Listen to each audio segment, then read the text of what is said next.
Oral question. Lord McRae of Maherafelt and Cookstown on behalf of Lord Morrow. My Lords, on behalf of my noble friend Lord Morrow, and with his permission, I beg leave to ask the question standing in his name on the order paper.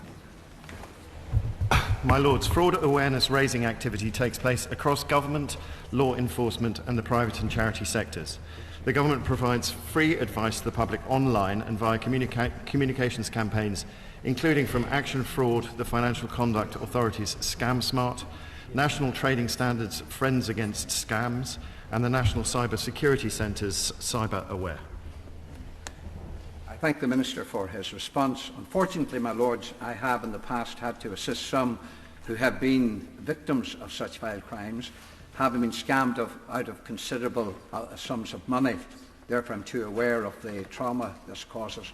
But does the Minister agree with me that banks need to accept more responsibility when their clients have lost money from their accounts, sometimes their whole life savings, to these ruthless scammers?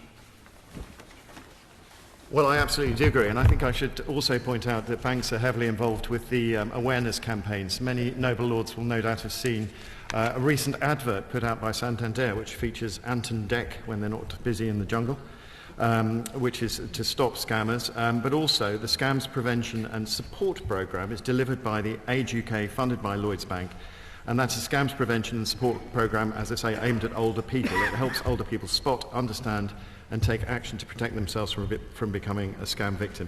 But of course I also agree with the noble lord that it is emotionally devastating to be a victim of these crimes. My Lords, my Lords.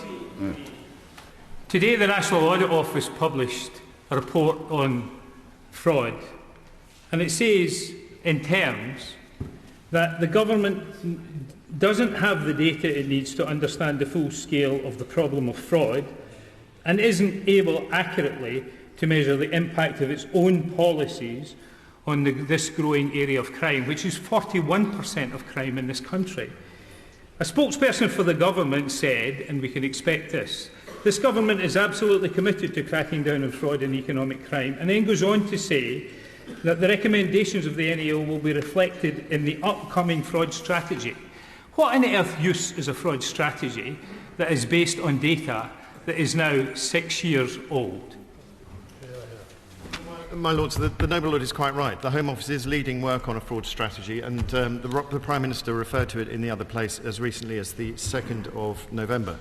We intend to publish on that shortly. It will consider all possible tools required to go after fraudsters and protect those who are most vulnerable.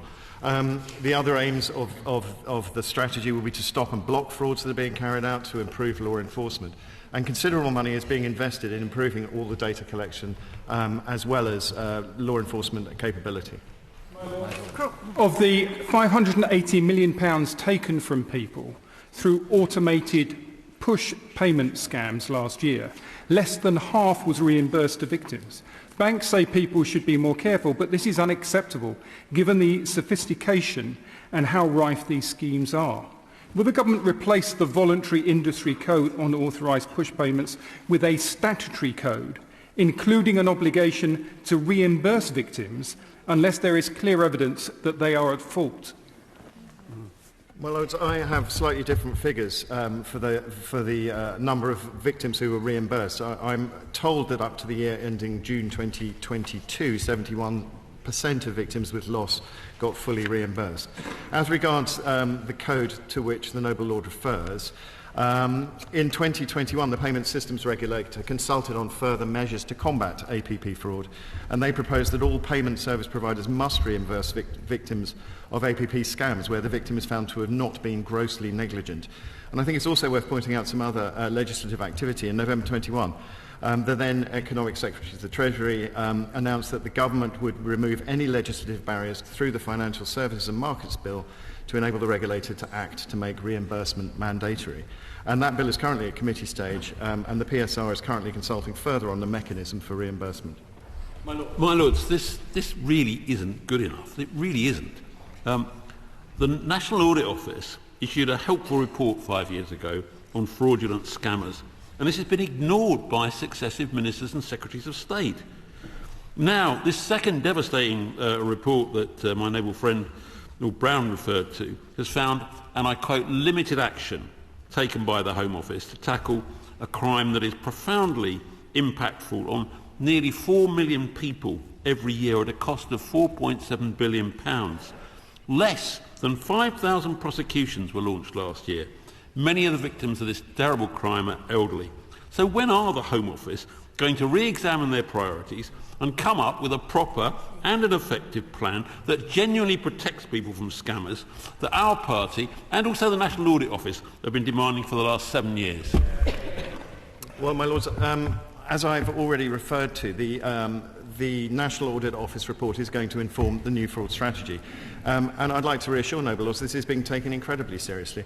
Alongside the fraud strategy that is due to be published shortly, we're also providing over £10 million to the City of London Police to upgrade Action Fraud, which has come under some criticism in the past. In next year, a new user-friendly, accessible reporting tool and website will be launched, offering an improved experience for victims and simpler pathways to access further support and guidance. Overall, £400 million has been allocated to economic crime, of which £100 million is being spent on prevention of fraud. My Lords, I've been privileged to be a member of your Lordship's Committee into the Fraud Act and Digital Fraud, which reported on Friday.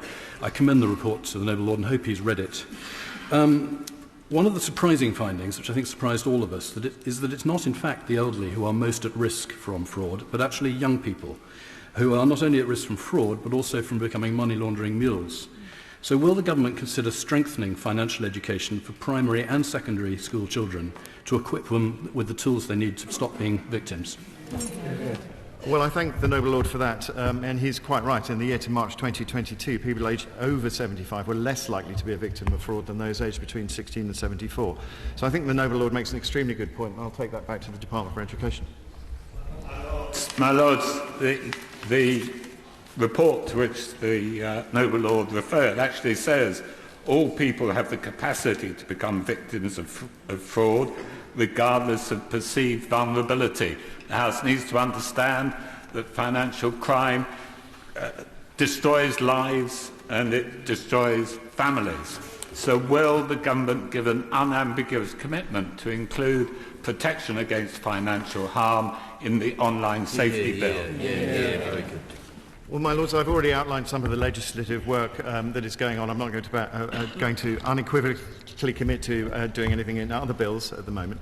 But actually going on to one other point, which perhaps refers to the previous question, one of the more effective tools at the moment that is being run is Friends Against Scams, to which I referred in my opening answer.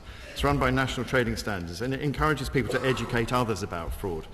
People sign up, do an online training course, and then share it, and over 1 million people have signed up. Those are the sorts of pieces of work that I think are very valuable. My Lords, my has said, rightly so, that there are a number of, not quite a lot of information online if you think you've been subject to fraud. However, some of those sites encourage you to report a suspicious email or text, but they don't do any more than that, and they say they will remove it for you. What more can we do to direct people to those websites that can actually help those people who feel that they've been a victim of fraud? Well, I thank my old friend for that. The National Cyber Security Centre launched its suspicious email reporting service to remove harmful scams from online, and it has actually seen high levels of success. As of October 2022, it had taken down over 105,000 scams across 192,000 URLs. One of the other things that the government is also doing is the National Economic Crime Centre now has a department which is dedicated to ensuring consistency of messaging. That is the Noble Lord's suggestion is obviously something that I will make sure they are aware of. My Lords, for many years I was the chairman of PayPal Europe, and working with the global head of security, I tried extremely hard to engage the British government on this issue at the Cabinet Office, at the Home Office, and with the law enforcement authorities. And I have to say there was absolutely no traction whatsoever. No real interest was taken in it. Can the government now reliably estimate the enormous scale of online fraud, then a contagion, now an epidemic? To what degree are you bearing down on the offenders who operate globally as well as nationally? Can the Minister tell us For the last year for which figures were available, how many scammers were successfully prosecuted for online fraud? I'm afraid I can't. I will endeavour to find the appropriate statistic, but there is a problem to which an earlier Noble Lord referred about the collection of statistics, which is to do with, I'm afraid, differences of collection across the 4 nations. But the Noble Lord is quite right. It is obviously a serious proportion of crime. But I would like to reassure Noble Lords once again that the government is taking this extremely seriously. And as I said earlier, on the 2nd of November, the Prime Minister led on this.